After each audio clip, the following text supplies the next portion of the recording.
State lawmakers have heard enough and are now forming a special committee to address property tax concerns in Jackson County. KCTV5's investigative team has revealed some pretty shocking information regarding the recent assessment.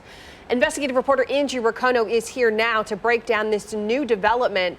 So Angie, what will this mean for homeowners? Well, right now for homeowners, it means that somebody is finally listening and doing something about it, but it's not completely clear. Tonight, what we have is a committee of 10 members. There are 7 Republicans, 3 Democrats, and they actually represent all over the state because this is an issue in Jackson County and also in the St. Louis area. So this committee of 10 people will be meeting outside of the normal session to try to find a solution that will be statewide.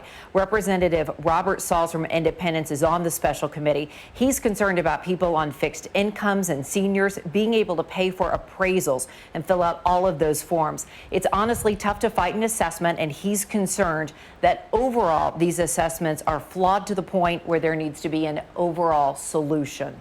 So Angie, you've done more than a dozen reports on this issue. What stunned you the most when you talked with homeowners? I think at first it was the price, because you're hearing people telling you, okay, my property taxes have doubled, tripled, and we've seen people where it's gone up 450%. I mean, that's outrageous. And then we learned that land values shot up.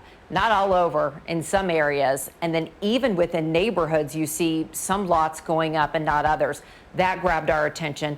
We started learning about the flaws, but I think the biggest thing recently is the map that we showed everyone on Wednesday night. If you take a look at that in the red area, you can see that's where the assessments went up perfectly, 14.9%, and there are 74,000 of those. And what's interesting about that is state law at 15% says there needs to be a physical inspection. So we wondered how many are at 14.9%. It's 28% of all assessments. Now, where you see the yellow, that's where they went up by more than 50%. And so when you take a good look at this map and you look at it countywide, it is really hard to ignore the geographic implications and the socioeconomic implications that in the suburban areas, those people are at 14.9%, and then more in the urban core area where you have people of color and people who speak Spanish. A lot of those people are paying a lot more, and that has disturbed a lot of people. Yeah, no doubt. Yeah, you can't ignore the data. What will happen now?